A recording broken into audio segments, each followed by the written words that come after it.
La réglementation de la sphère financière est devenue un domaine grandissant depuis la crise de 2008 et la maîtrise des risques et de la conformité sont devenus quelque chose de discriminant dans la sphère financière, qu'il s'agisse des banques, des assurances, des sociétés de consulting ou des fintech.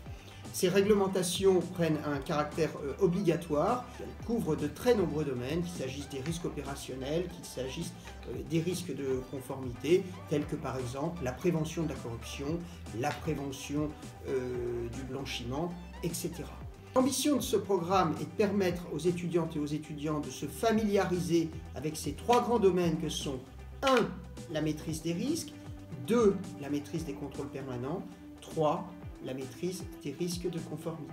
L'objectif de ce programme, c'est de répondre aux nouveaux défis réglementaires avec une formation adaptée qui va permettre aux diplômés de 1. S'être appropriés les fondamentaux de la sphère financière, les métiers de la banque, les métiers de l'asset management, les métiers de l'assurance vie principalement, et puis aussi les grands organismes réglementaires, la CPR, l'AMF, la BCE.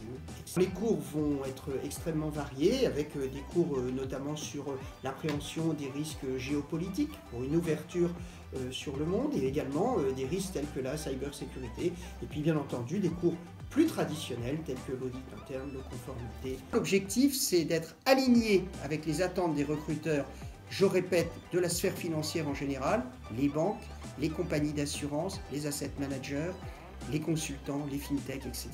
Et puis surtout de témoigner d'une bonne maîtrise de ces outils une fois que vous ferez carrière au sein d'un de ces organismes. Alors les carrières, et ce sera mon mot final auquel vous pouvez prétendre, sont bien entendu risk analyst, bien entendu compliance officer, auditeur interne, contrôleur permanent, etc.